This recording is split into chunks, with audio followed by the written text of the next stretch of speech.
राजू नाम का एक लालची मछली व्यापारी था। उसका एक नौकर था भोला। राजू रोज नदी में अपनी नाव लेकर जाता, ढेर सारी मछलियां पकड़कर शाम तक बाजार में बेचकर अच्छा मुनाफा कमाता, फिर घर आ जाता। वो अपने इलाके का सबसे अमीर व्यापारी था, लेकिन फिर भी वो संतुष्ट नहीं था। अरे यार भोला, आज भी कम कमाई हुई, बहुत टेंशन हो रही है यार। मालिक, आपका अगर आज का ही मुनाफा देखा जाए तो गांव के 50 लोगों के बराबर हो। प्रार्थना कर मुझे किसी दिन नदी में खजाना मिल जाए, उसी दिन मैं तेरी पगार दे दूंगा। खजाना नहीं, शार्क मिल जाए और खा जाए इस कंजूस लालची आदमी को। फिर अगले दिन वो अपनी नाव में सवार होकर मछली पकड़ने निकल जाते हैं। तभी राजू को पानी में एक बहुत सुंदर सोने से बनी बोतल तैरती दिखाई देती है। अरे वाह, लगता है भगवान ने मेरी सुन ली, आखिर मुझे खजाना दे ही दिया। देख भोला, ये बोतल पक्का बहुत पुरानी और बेशकीमती है। मैं तो ये सोच रहा हूँ कि इसमें से अलादीन का जिन निकल जाए और मेरी सारी मनोकामनाएं पूरी कर दे। जा बेटा, जल्दी से लंबा वाला डंडा ला और इस चिराग रीठा का एक्टिव मिक्स जो दे आपके बालों को शाइन करेंगे। अभी हो सकता है लालच के चक्कर में लेने के देने भी पड़ सकते हैं। अरे हट मूर्ख, घर आई लक्ष्मी। क्या आपने ये आकाशवाणी सुनी? मुझे तो बहुत डर लग रहा है। इसे मत खोलिए, इसे मत खोलिए। गरीबी की वजह से तू ज्यादा सुनने लग गया है। कोई आकाशवाणी और पातालवाणी नहीं हुई है, बस तू जलवाणी सुन जो चीख चीख कर कह रही है, राजू तू अब बहुत अमीर होने वाला है। फिर जैसे ही राजू जोर लगाकर बोतल खोलता है, एक काले रंग का धुआं बोतल से निकलकर राजू की नाक में चला जाता है। देख मूर्ख, खोल दी मैंने बोतल, कौन सा सांप निकल गया इसमें है? ये तो पूरी सोने से बनी है। मुझे अमीर होने से अब कोई नहीं रोक सकता। वो सब तो ठीक है, पर उस काले धुएं का क्या जो आपकी नाक में चला गया? कौन सा काला धुआं? लगता है तू गरीबी में ज्यादा देखने भी लग गया है। चल नाव घुमा और किनारे पर वापस चल। फिर वो दोनों वापस किनारे पर आने लगते हैं। राजू वो बोतल नाव में ही छुपा देता है। सुन भोला, ये बोतल नाव के अंदर है। ये बात बस तुझे और मुझे पता है। घर ले गया तो चोरी भी हो सकती है। मालिक, मैं तो आज ही अपने गांव निकल जाऊंगा। पता नहीं क्या बला उठा लाए हैं आप। चल डरपोक कहीं का।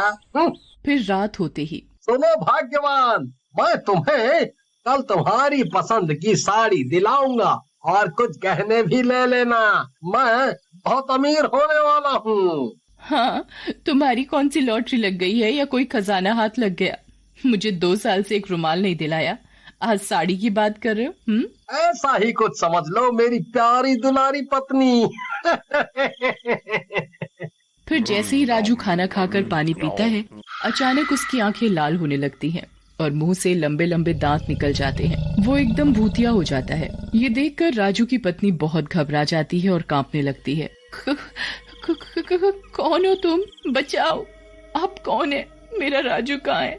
मेरा राजू पहाड़ में गया। राजू, तू पानी बता कहाँ है, नहीं तो यहीं तेरा गला घोट कर तुझे मार दूंगा। शीतल घबरा जाती है। छत पर मोटर की टंकी है, उसी में इस समय पानी हो सकता है। फिर वो भूत शीतल को फेंक कर सीधा छत पर भाग जाता है और पानी की टंकी के अंदर जाकर बैठ जाता है।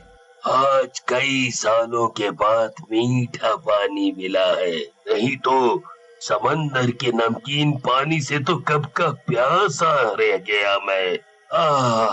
अब प्यास बुझी है इस मीठे पानी से। उधर शीतल भागी भागी अपने पड़ोसी श्याम के घर चली जाती है।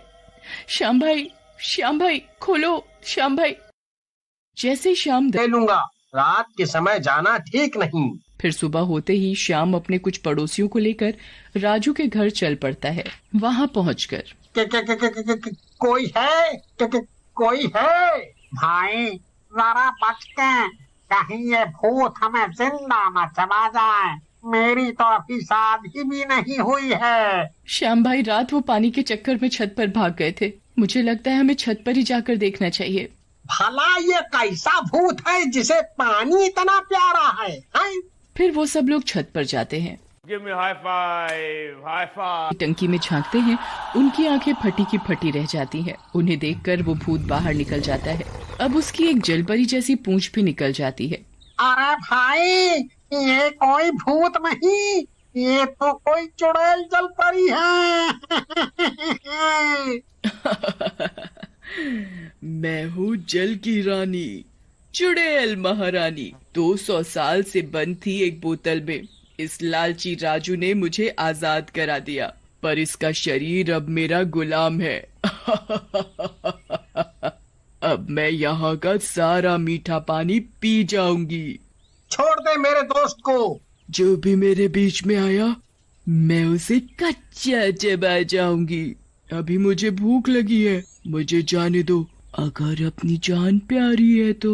फिर वो चुड़ैल रेंगते हुए जाने लगती है और श्याम उसके बीच में आ जाता है। बचाओ, बचाओ, अरे बचाओ। अरे भाई, ये क्या बवाल है? इसने तो सब कुछ तहस नहस कर दिया। अब हमारा क्या होगा? भाई, मैंने कुछ देर पहले सुना है ये लालची राजू है।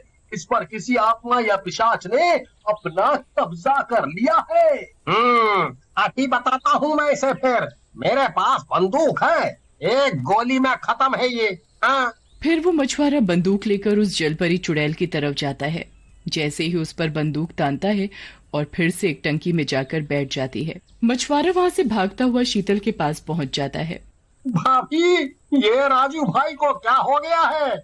फिर शीतल उन्हें सब कुछ बताती है। ओहो, राजू भाई का नौकर भोला कहाँ है? जब से राजू भाई इस हालत में आए हैं, तब से ही वो गायब है। शायद वो ही हमें हमारे सवालों के जवाब दे सकता है।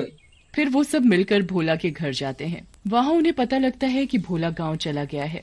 मुझे पहले ही पता था, इस नाश पिटे भोला ने ही कुछ किया है मेरे पति के साथ। अब गांव भाग गया। भाभी रो मत, मैं भोला को फोन करता हूँ और पता लगाता हूँ।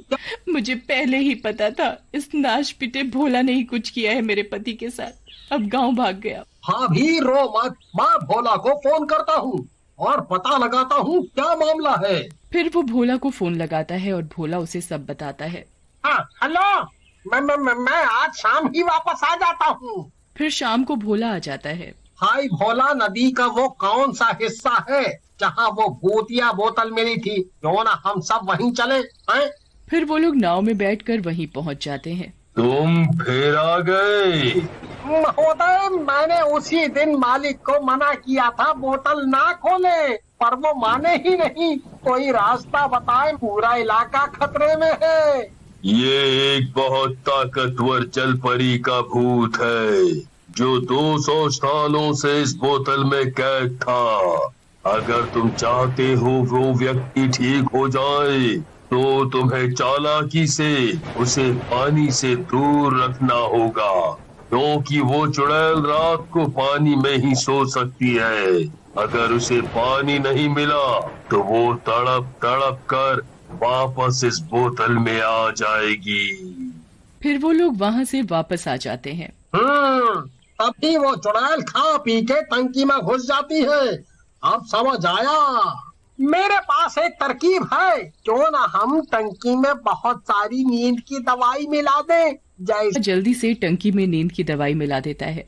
जैसे ही वो चुड़ैल वापस टंकी में सोने जाती है, वो बेहोश हो जाती है। वो लोग उसे उठाकर पेड़ में बांध देते हैं और थोड़ी